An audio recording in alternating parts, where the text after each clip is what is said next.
The COYGIG Pod and OTB Sports in association with Cadbury. A player and a half deserves a glass and a half of support. Everyone ran their socks off tonight and they left everything out there. We're very proud of the team's performance. Let the shackles off Katie a bit so that she can go and play her game. We're going to go out there to beat them. We're going to try and beat them. Hello there and welcome to episode 17 of the COYGIG Pod, OTB's home of everything WSL, Irish football and all the bits in between.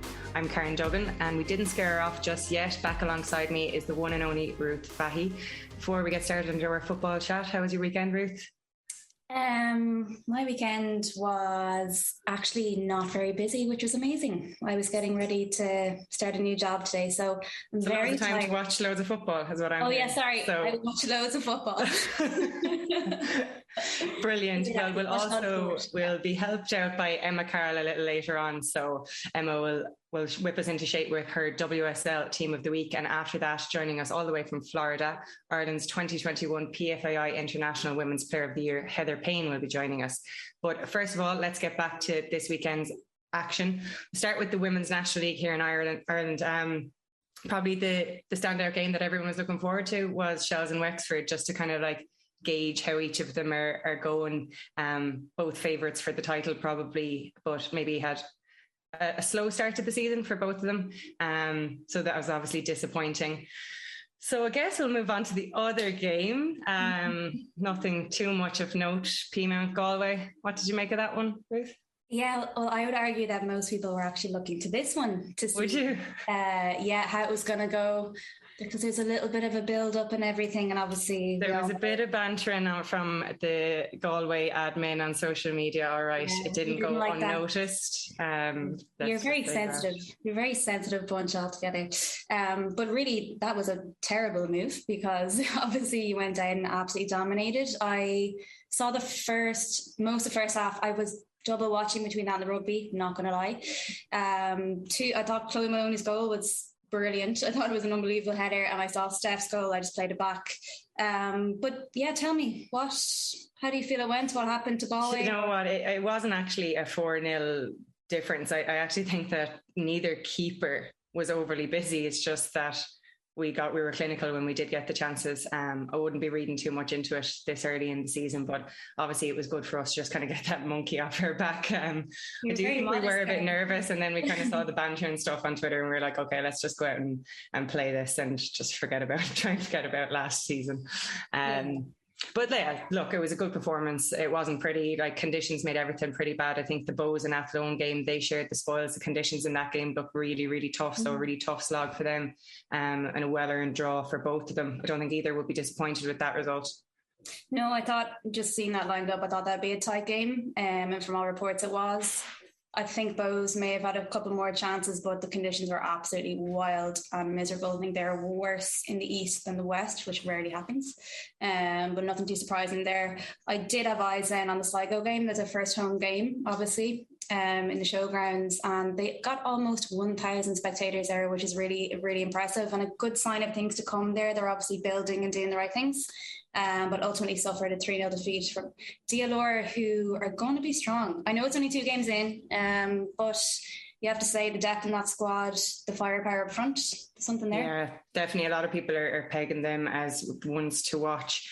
But like we say, early days in our season, there's a bit more tension going on over in the WSL. I think it was 4 of the 6 games this weekend were decided by just a single goal. One of those, and probably the most important one in terms of that league title race, was the 1-0 win that Chelsea got over Aston Villa. The 92nd minute, I think Sam Kerr popped up with that goal. Yeah. A tough week for Chelsea as a football club, you would have to say. I wonder, was that seeping in? And then they had a goal disallowed for offside, and you're kind of thinking, oh, is it going to be their day? Mm-hmm. But they stuck at it, and you could tell what it meant to them. Even like Emma Hayes was jumping around, getting involved in the celebrations. Because it must seep down a little bit into the team, that uncertainty, because people are talking about it around the men's team, but often in the women's team, that uncertainty is already there. You are a little bit of a secondary thought. So do you think that was on their minds in any way? I'd say it had to have been, to be honest, because uncertainty is, as you say, it's quite common in the women's game, but it doesn't often happen in the men's game in that nature, you know, or to with that gravity as well. And it's a weird type of uncertainty as well, because obviously the nature of the circumstances, and uncertainty ultimately leads to anxiety. So a weird week, but you could see, like I say, the celebrations, and Emma Hayes celebrated with them and expressed how proud she was afterwards that they managed to pull through, because not only was it such a weird week for them internally in the club, but they're missing so many key players as well. And I thought Villa were sensational. I thought they really put it up to them. They actually hit the post, didn't they, in the dying moments as well. So when Carroll scored, talk about that celebration. I was meant to be that one day, top off. A bit cold for that, to be honest, I would have thought, but look. Never. Go for it. Yeah, I suppose 92nd minute. I've never scored a 92nd minute winner. I don't know what it feels like. So, yeah, fair play to her. She did the business for them. Their title rivals Arsenal didn't have as hard a day at all. 3-0 win over Brighton, who are just probably the most inconsistent team in the league, you'd have to say. We didn't have our usual Irish interest. Connolly was on the bench, which I was surprised by, because she's been key to kind of those set pieces that they've been doing so well from in the last couple of games. Katie McCabe was on the bench. We did still have Megan Walsh. She pulled off a few saves, but Arsenal were just far too strong. Yeah, they're just getting better and better, aren't they? They're unbelievable, just such a well-oiled machine. I was really surprised and really disappointed that Connolly wasn't starting as well.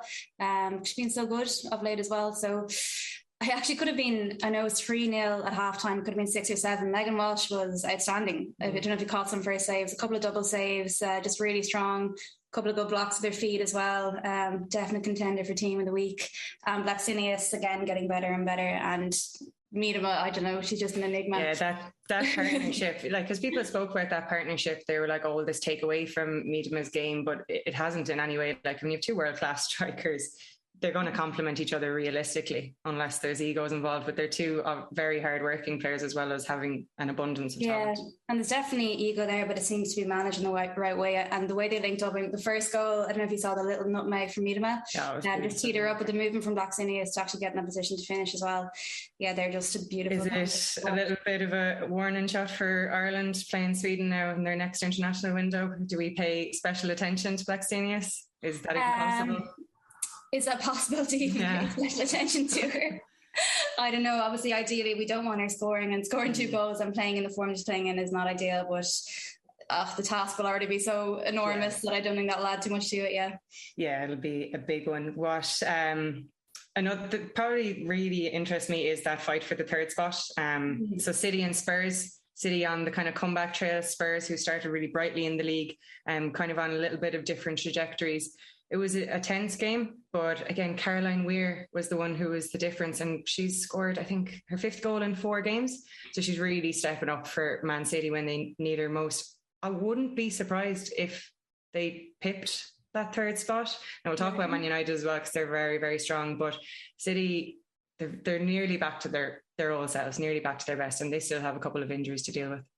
Yeah, definitely. And it's nice to see them play the way that they should be playing. Like I said, it was a really tense game, a really tight game, so important for City, because they obviously need to beat the teams around them. I think they're 2 points off Spurs now with the game in hand, which is amazing. And as you say, we're popping up with their 5th goal. It was a real scrappy, scruffy goal as well. And it was that kind of game, though. Spurs limited City. They did stick to their task. They probably knew that City are coming into this vein of form, and you can't just go out and play against a team like that. Yeah, definitely. And the Spurs defence, like, massive credit to them. They're really, really strong. The pitching conditions weren't great either, to be fair. But yeah, credit to Caroline Weir again. She did hit the post. But that goal was so massively important. And I don't know, City are they're driving ahead, aren't they? Like, they're peaking at just the right time. And I fancy them to definitely pip Spurs, if not go further. Yeah, so the one that they will probably have their eye on then is Man United. Great to see Diane Caldwell nailing down her spot week in, week out. Like, I don't know. It's unreal. It's amazing. Like, it's so impressive, because they concede the odd goal, Man United, but they always look like they're going to score more than the opposition. Like Russo and Galton up front, they're such a handful. I actually really like watching Russo play. She's just so powerful. I'd hate to be marking her. Like, hate it. Unstoppable. Yeah, she just, like, power is the way to describe her. And she's also so clinical. I think it was her assist for Galton's goal to make it 2-1. It was like the most beautiful. Perfect. You can really sit back like, oh yes, it was just gorgeous. deep inside her own half as well. That was to make it 2-1, and then she made it 3-1 herself with an unbelievable strike from the edge of the box. Although it was already a goal, the ball had crossed the line. It wasn't even a question. It was about 1.5 meters, and they didn't even appeal. I think it's just because in the next immediate phase of play, she scored like an unbelievable goal. They just forgot about the most horrendous decision. Yeah, and it's one of those ones, like I know earlier in the season there was a few refereeing decisions, and there was speaking of should we have VAR, but we should certainly have goal line technology if that's going to be the case. Like you said, that ball was nearly rippling the stands, like it was so far over the line. I think goal line technology wanted to come in if that's going to be the measurements. But to be fair to Mary Earps as well, she made a really important double save in the end, and she was consistent throughout the game. So I think that's 6 wins in 8 matches for United. Huge win, and just goes how much they're, how clinical they are as well. And when you have the likes of Russo on form like she is, combining with Galton, the two at the bottom, sure. Then Birmingham and Leicester succumbing to defeats. Again, just won by a single goal. West Ham, not a pretty game, this one. Not a pretty game at all. But West Ham just got it over the line as they would expect to, I suppose, given Birmingham's form. I wouldn't have, a game like that really should have been at all. Sometimes football just doesn't deserve goals, to be honest. And I felt for Birmingham, and just goes to show like the goal they conceded from Adriana Leon was just really poor defending from a set piece. She just came in late, wasn't tracked, and just finished. The one kind of bright spark again was Lucy Quinn. I thought she worked hard. She created a couple of kind of half chances, and to be fair to her, she's putting herself in the shop window, and I don't want, it's a little bit disrespectful to say that to a team who's still battling, but she has been like a bright light for them. Emily Whelan nearly kind of created a half chance as well. I thought in first instance that it was a penalty that she'd been taken down by Sissoko, but I think on replay it was it was actually a brilliant tackle. Yeah, she had to time that to perfection, because Emily is so quick. But it was great to see her on the pitch, because she's someone who we all hold in high regard. Anyone who's played against her when she was with Shelburne, she's such an exciting talent. So the more game time she can get, the better she's going to get. So hopefully it's a sign of things to come for her. And then the final game, Everton Leicester. I don't know, did we expect this to be the 5-goal thriller out of all of the games at the weekend? But it was tit for tat, and often kind of Everton, they've started well and they've gone a goal down, and then they've kind of, I guess, just not had the character to come back. They did that this time, so I think that will be really, really pleasing from an Everton point of view. Yeah, 100% agree. I think it was an absolutely brilliant opening 45, and they made it three wins in a row for Everton, which is important for them. Like you say, they haven't shown a huge amount of character so far in the season, but they clawed it back through Duggan and Angevard, who was really standout in this 90 minutes. Poor enough equaliser to concede. I think it was just really poor defending, and that winner from Angevard in the second half, kind of a weird one. Did you get to see that? Like, it was, he just presumed she was offside, didn't even celebrate. I assume that was it, because it was, I don't know. She did. I mean, but it was the defender was the person who changed the course of the path into Angevard's. So it was a legit goal. It was a very deft, tidy finish, a very natural finish out of her. So if that had been a through ball played, we'd have been saying, oh, that's brilliant. But yeah, it was a weird one. She was nearly afraid to celebrate. We see that a lot in the men's games. They're waiting for the VAR decision. But no, she was definitely in an offside position, but they got the look of the green, and I think they definitely deserved it. I think Leicester at times were just that little bit sloppy at the back, and they probably deserved to be punished in the way that they were. Yeah, totally agree. Yeah, so it was all go, and we will have more next week on that. So the COYGIG Pod on OTB Sports, in association with Cadbury FC, official snack partner to the Republic of Ireland women's national team. If you have any opinions, suggestions or thoughts on what we've just been discussing, Women's National League or WSL or Irish football in general, get them into us on Twitter at @OffTheBall using the hashtag OTBCOYGIG. We would love to hear them. Now it's that time of the podcast where we welcome Emma Carroll onto the show. Emma, how hard was it to pick this week? I'm just going to start off the bat. No Irish players? No, I know. I took my temperature earlier on. Do you need to talk about it? Are you okay? Do we need to go into Ruth's deep, meaningful conversation session with you? Let's do that. Let's do it. I took my temperature earlier. Yeah, I'm okay. It's a difficult one this week. I do have some kind of on the subs bench, but they just didn't quite make it. I think the goalkeeping spot was probably the toughest spot this week. I think there was a lot of shouts for goalkeeper, but I went with Hannah Hampton. I thought she was excellent against Chelsea, and they were just kind of unlucky to not get the point in the end. In defence, then I've got Svitkova, I think I said her name right, Sardowski, Percival and Charles, and then in midfield of Valti and Stanway, and then Galton, Miedema, Russo and Blackstenius up front. Yeah, well, there's definitely no arguing with the top four from me. The two combinations we already mentioned Galton and Russo. So such a handful, and they're different in how they play. Like Miedema and Blackstenius, they're kind of like technical and they have that kind of movement, whereas Russo and Galton just kind of bully defences into submission. So they're both equally enjoyable to watch, but in very different ways. So I can't argue with you there. I do agree the goalkeeper spot was a tough one, but Hannah Hampton, she nearly earned them Villa a famous draw there. Yeah, I had a few. I literally had about 4 keepers down. So yeah, I did have 4. Yeah, good thing I don't have your job, Emma, because we'd be here for a couple of hours. Megan Walsh, I suppose they were comprehensively beaten, but it could have been an annihilation without her, couldn't it? Yeah. She was particularly the first 25 minutes. Oh my God, just her reflexes and her agility, incredible, amazing. And obviously, I really would put my money on you picking her now, Emma. You've shown a darker side to yourself this week. I do have a thing about if you can, it's like 3 goals conceded. If it had been 2-0, she probably would have. But the 3, I just couldn't justify it. True, fair enough. I thought Becky Spencer was brilliant as well, and Mary Earps as well. They're brilliant weekend for goalkeepers, really. It was. I had Spencer down for Spurs. I don't have too many complaints. The top 4, as I was looking, imagine actually having a team of Galton, Miedema, Russo and Blackstenius together. And I couldn't even get Toon in there, and I think Toon was just class. Yeah, we usually have her in there, to be fair. We just couldn't fit her in. Stanway, I've been really impressed with Stanway over the last couple of weeks. I thought she was standout in the Conti Cup final. She just seems to growing confidence. Obviously, we know her quality, but sometimes I don't think she's been as consistent as this, in quite some time. She definitely deserves. I'm surprised you had her in there, but I'm very impressed, Emma. I'm very impressed. It would have been easy to go with Ware, getting the goal again.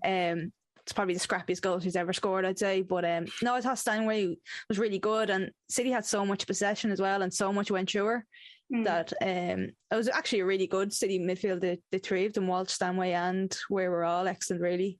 But yeah, I just thought over time, and she could play anywhere.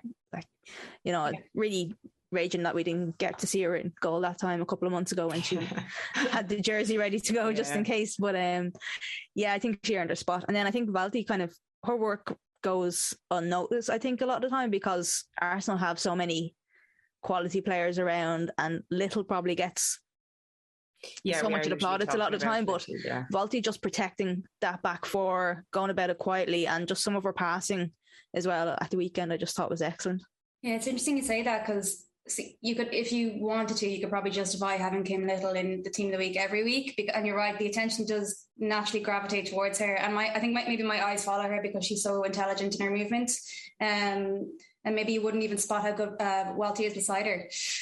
Again, I have no complaints. No complaints. Oh, this week has gone quite easy. Quite well. Now, I did obviously have Percival kind of out of position. She played in right back. But I just thought Charles had 2 good games with the midweek game as well. I thought she was excellent, and I just thought the Spurs defence was brilliant against City. They kept them really at bay, so I think having 2 of them in there was justified, really. Yeah, we're usually talking about Chelsea's attack line, to be fair, because they have so many options up there. But the amount of work that Charles got through, she just didn't give the ball away either, and loved to tackle. And you just like to see that. I think that's why so many people love watching Katie McCabe play in that league. Like, she's just like out and out, raw, kind of go for it. And we saw that out of Charles. And they needed that, because they needed that doggedness to pull that out of the bag and finally get past Hannah Hampton. So yeah, she did really well. We usually have Leah Williamson in there. She again could have been in with a shout just because of her long passing, but those centre backs, can't really argue with them either. Percival, Swiderski, Julie Flaherty might have been in with the shout. She kept West Ham going well, but I think Svitkova was probably standout one, heavily involved down the left. Crucial contribution to her team's winner. So they were at the small little margin, so definitely good to see her in there. Everton maybe deserved a shout out just because we don't mention them that much. So I think we talked about Anvegard. She was definitely the difference. They wouldn't have won without her. She scored one, set up one. But where would you fit her in? That's the only problem. Like, I'm not asking you to drop any of these players. I'm just giving her an honourable mention. Yeah, no, she deserves an honourable mention as well. And I think somebody else that deserves an honourable mention was Kaya Simon. She went off injured, but I thought she was a great outlet, and she's really been showing herself in the last few games for Spurs. That's just somebody that's really driving Spurs on up front. I've been really impressed with her the last couple of weeks, and yeah, it's a pity that she went off injured, because I think it was probably a little bit of a game changer as well in that City Spurs game. They kind of just who's getting your nod for that final Champions League place, Emma? If you had to call it now, who's getting it? City, United or Spurs? United are looking good. I think it's going to be between United and City. I think Spurs just won't. I think they'll just fall short. City's form, it's hard to write them off because I think they've never finished outside the top 2 or something. So for them to finish outside the top 3 would be a crazy thought. But considering the start of the season that they have, if they were to get that third, it would be very impressive. Very impressive, since we were talking about outfield players nearly togging out in goal and things like that. Like they were really, really struggling. But the fact that they already have silverware as well this year, I mean, their confidence must be on the up, and getting over the line against Spurs will definitely be a big one. You can tell their manager, he was very relieved, very happy with that one. I think I wouldn't write them off. I'm putting United up there just because I'm a United fan. That's just biased. So yeah, I think my heart says United, but my head says City. Yeah. My heart will never say United. Not really City either, but lesser of two evils, is that it? I don't know. Bad as each other, really. We will continue to keep an eye out, and I'm sure we will see a lot more of the players represented from those 3 Champions League chasing teams in Emma's Teams of the Weeks to come. What do you reckon out there? Did Emma nail it with her selections again? I actually think me and Ruth did, and we never agree on anything. So that was pretty good.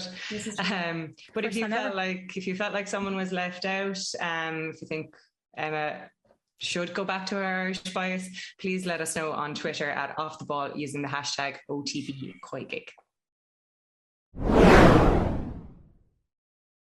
Now, we have more westerly influence from our guest on the podcast this week. Coming to us from Florida via Ballinasloe is Heather Payne. Heather, welcome to the COYGIG podcast. Thank you for having me. Happy to be here. Yeah, we're delighted. Now, I don't want to start off on a bad note, or don't want to start any beef. That, you know, you and Ruth probably don't know each other that well, but Ruth does claim that Ballinasloe isn't real Galway. I never said that. I have a voice note claiming it. I swear I have to answer this question every time. So, as I don't know if anyone knows, but Ballinasloe's on the border. So, in terms of soccer, I always say I'm from Carroll, but when it comes to GA, I have to say I'm from Roscommon. Because I live on that side of the border, so I can't be going and saying I'm from Galway. When I played Gaelic, I played for Roscommon, so. So, do you actually live on the Roscommon side? Yeah, I do. But like soccer, when I went to play underage soccer, like with Ballinasloe, it was across the border, so it was in Galway. So it's complicated, but GA is where the heart is. You're Roscommon. Yeah, critical. Exactly. Now, you're obviously not in Ballinasloe now. You are in Florida. I don't know if it's middle of the day there or what, but you are playing for Florida State. Most people will know that. Florida State 2021 NCAA champions. For those of us who don't know, can you put context on how big of an achievement that is, like in terms of the level of participation in college soccer in America? Like, that is a huge deal. Yeah, it's a really big deal. Of course, college soccer and college sports over in America is such like a huge thing, and it's how like young people get into college. It's how it's just how the sporting system works, really. So basically, it's Division 1, so there's 3 divisions, there's Division 1, 2 and 3. So we were the Division 1 NCAA National Championships for 2021. So there's thousands and thousands of colleges that play, and basically it's like you're the number 1 Division 1 soccer team, women's soccer team in the whole country of the US. So regarding with the US having 300 million people and the amount of colleges that there is, it's a pretty big deal, yeah. That's pretty big now, Curtis. That's pretty good. Amazing. Amazing. Speaking of big deals, you were named on the ACC Team of the Year in your first season, playing centre back. Oh. Talk us through how that happened, because that's weird. In fairness, it's so, as a winger or an attacking player to go centre back, like the likes of myself and Karen, it was always going to happen. Oh, it was always going to happen to us. Old and kind of clumsy and stuff, but you were a little flyer, and yeah, sorry to interrupt, but I had no idea about that. You obviously transitioned very well, 9 clean sheets as well.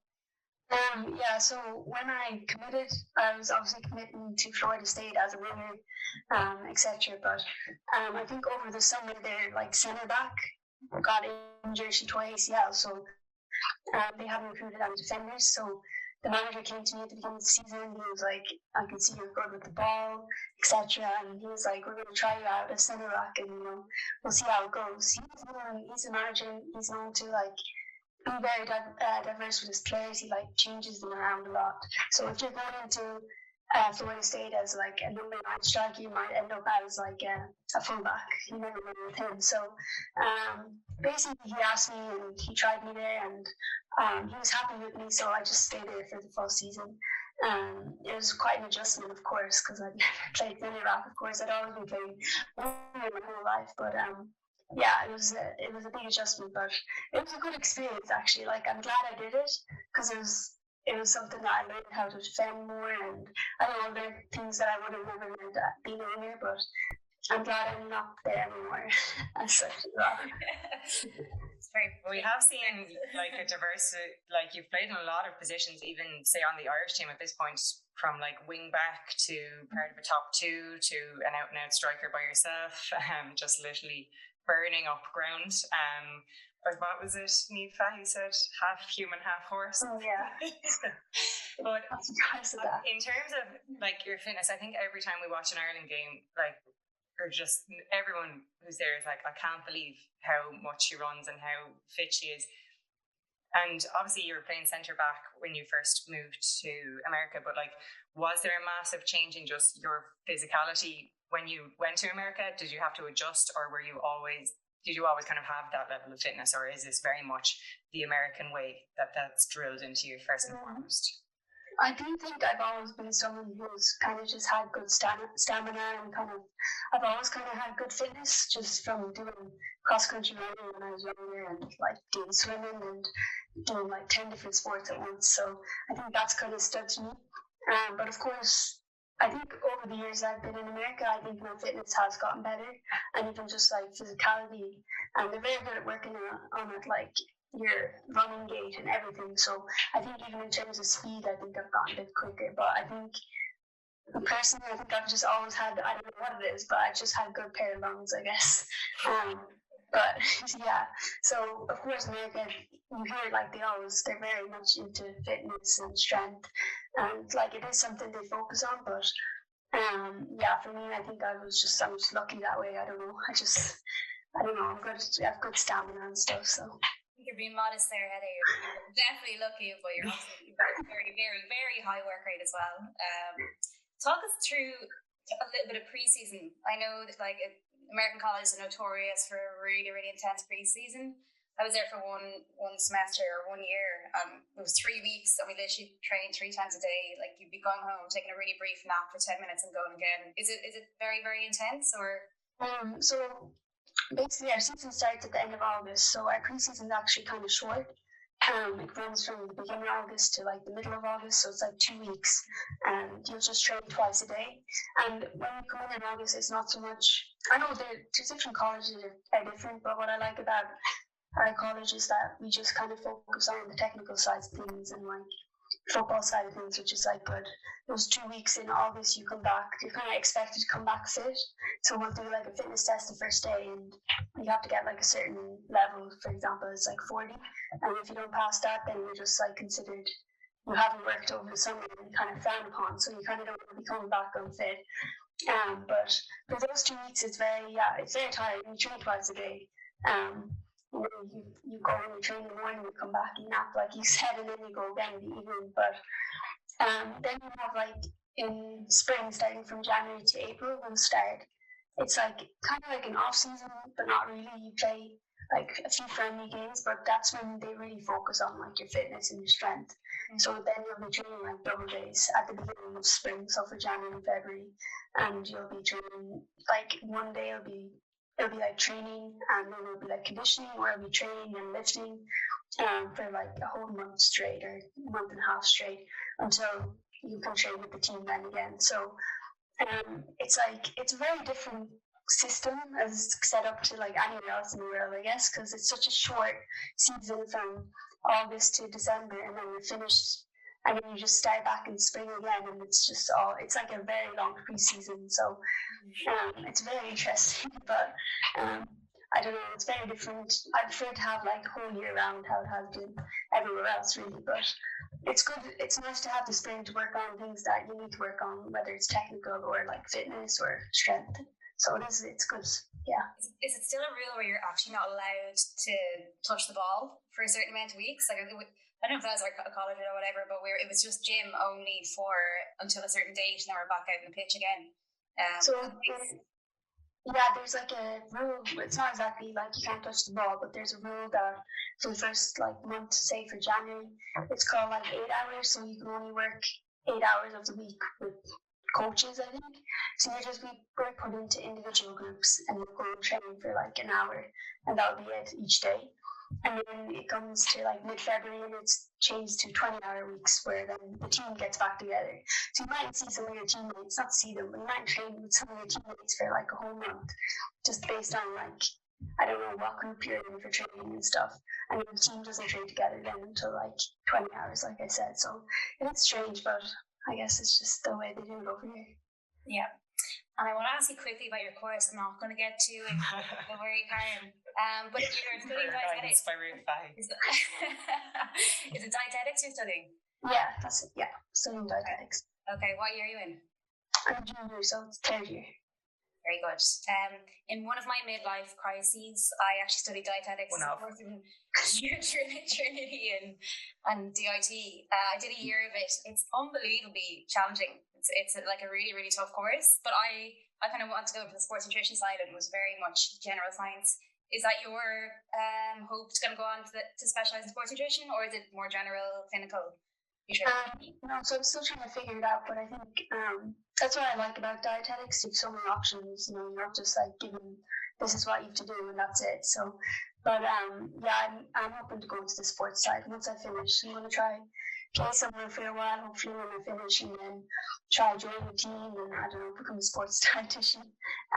That's what I want to do. But I like that side of things.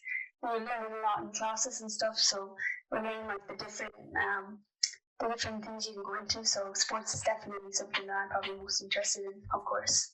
I have only one question, Karen, on this. I won't go further. Okay. But like, do you get nerdy then about kind of pre-match rituals? Like, would you be focusing on milligrams of caffeine, or do you take creatine, or has that kind of filtered into your sporting life, or are you still just kind of researching and learning?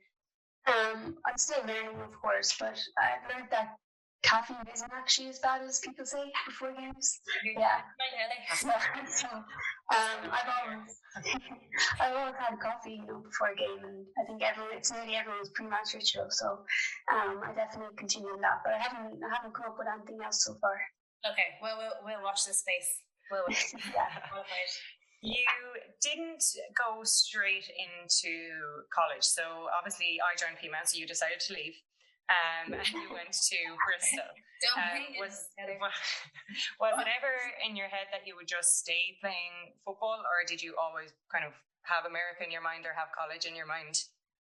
So I always get asked this question, and it's a bit insane because I never wanted to go to America. So America was off like the grid for me. I just, from when I was finishing school doing my leaving cert, I had heard people go to America, but I hadn't even thought twice about it. I was like, no, I didn't even look at any colleges, didn't get into the whole recruiting. I was just like, okay, I'm going to stay, do my college, etc. But then Bristol came along, and of course that was an interesting year. I learned loads in Bristol. I'm so glad I did it, and it was great for my football development and everything. But then I hit a point where I was like, I need to get my education, and I was like, I'm not really sure where to go because, you know, it's hard to organise education in England and then get a good club at the same time. And of course, I'd already left Ireland, so I didn't really want to go back. So then I kind of started thinking about America, and I knew that the two Megans, so Megan Conley and Megan Campbell, had both went to Florida State. So I was like, okay, I'll like look into that, and got in contact with the manager, and we talked, and I like committed to them in May and arrived in August. So it was a very last minute thing because you have my teammates here who've committed since they were like 15. And then they're going to college here, and I committed when I was 18 and arrived, or I committed when I was 19 and arrived when I was 19. So yeah, but it was I'm so glad I did it. It was very, I don't know how it came across, where it was very last minute and kind of just up in the air decision, but it was a good decision in the end, for sure. Very good decision, considering you're the current PFAI International Player of the Year. Congratulations, by the way. You're probably one of the most humble people I know, so you probably hate all this, but that's an award that's voted for by your teammates. That must feel extra special in that way, because obviously there's a lot of big names on the Irish team these days. As most girls are playing professionally, you're obviously playing at a massively high level, but you're still in college. What did that feel like for you? Of course, it was, yeah, because it's voted by your teammates, you know, it makes it extra special. And then, of course, when I got like the email about being nominated, it was alongside Katie and Denise, so I was like, oh, like it's great to be nominated, you know. Serious alongside, yeah, so an email with those two. So yeah, I was like, oh my god, this is great. Like teammates have faith in me, and then of course to win it, it was like, oh, it was brilliant. It was. I didn't expect it all, of course, because Denise, Katie have great years. They had both brilliant, the two of them. So, but yeah, that made it extra special. I could just be alongside both of those players. And unfortunately, I didn't get to go to the awards ceremony, but my sister, I think, had a great time. She picked up the award and was in a photo shoot and everything. So I think she probably enjoyed it more than I probably even would have. So it was good. Yeah, it's great. It was a great honour. The benefits of being Heather Payne's sibling. Yeah. Happy days. And obviously, Heather, you're so young, you've got all your 20s ahead of you, and I know you've still your senior year next year, and you've got an amazing amount of time in Florida left. But are you keeping an eye on the WSL? Do you watch WSL? Are you keeping an eye on European fixtures? Would America, the NWSL, tempt you, or is your head anywhere near that yet? Or are you just kind of going to see how it goes? Of course, yeah, my head's always, you know, looking on Twitter, seeing who's doing well. And of course, all the whole team playing as well, so I know to like keep up and see how they're doing. But yeah, I've always been thinking about going back to England. You know, it's close to home, and everyone plays there, and everyone on the team. And I do think I want to go back to Europe. So whether it is England or somewhere else in Europe. Of course, I do like living in America. It's a very nice lifestyle, but I don't know if that's my college lifestyle now or if that's like real life. So I wouldn't mind. That way about UL, you know, in Limerick, it was the exact same. Really lovely lifestyle. Yeah, I mean, it's currently in spring break, you know, in Tampa, whatever, just like us. Exactly. So I do think eventually I would like to go back to the NWSL, maybe one day, but I don't think I'll go straight off the bat out of college into the NWSL. Just because obviously the travelling is a nightmare too. Obviously I could live somewhere more convenient than Tallahassee, Florida, which takes like 3 flights to get to Dublin. So obviously I'd like to have a break from that really. But I'm always open to the NWSL. I'm open to anywhere really. I just want to go play pro when I finish. So see what my options are and then go from there. Yeah, I thought Galway Dublin was a commute. Never mind.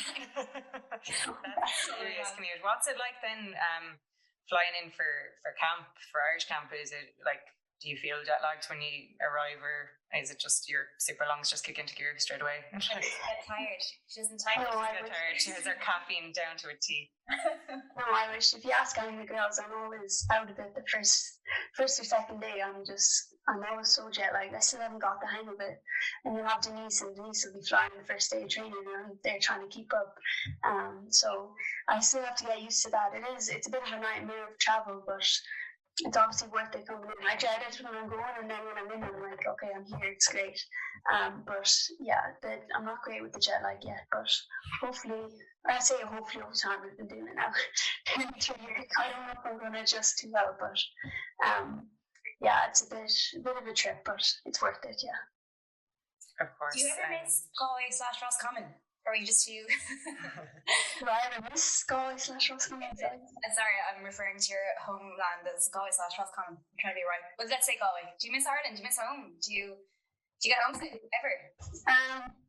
I think the year was still really did me good because I got away from home and experienced it. Obviously, it's not as far, but I don't as such get homesick, but I do, of course, miss my family and miss being at home, and the culture's different. There's little things that are different, so I miss that. So it's nice coming back into camp, being around that when I'm back in camp. But yeah, of course, I miss home. But also, I'm in Florida, so I can't complain too much at the same time. I was asking Niamh Fahy last week about signing for Galway, but I think I'll wait a decade before I cross you. No. I will. I have to come back and play with Niamh Fahy again once she'll be playing. She'll be in her 40s. I'm sure she'll still be there. No, I feel like the Payne connection is still strong. Of course.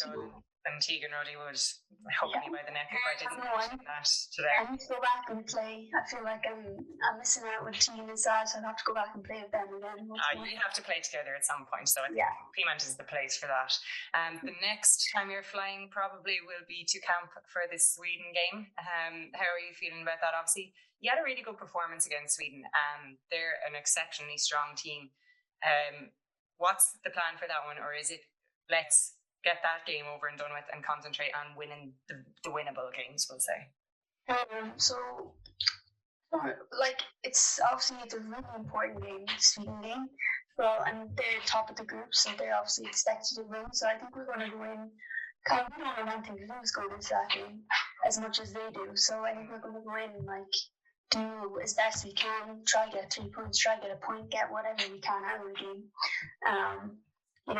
If we could get 3 points off them, that would open up the group massively. So I think that would be great. But obviously it's Sweden, and we're not going to get ahead of ourselves. They're obviously a very good team. So I think we're just going to go in, go in, have a game plan, I guess, and see how we do. But I think the past few games we've really come on. It kind of seems, even just from the results, like even the past camp, beating Poland, we lost to them 3 years ago 4-0, we beat them 2-1, and then we beat Wales and everything. So I think that's saying a lot with our progress. So I think hopefully when we play them now in April, it'll be different to how we played them. I can't remember last September, last October. So we're going to go in, see how we do. Any points is good points, so we'll go with that.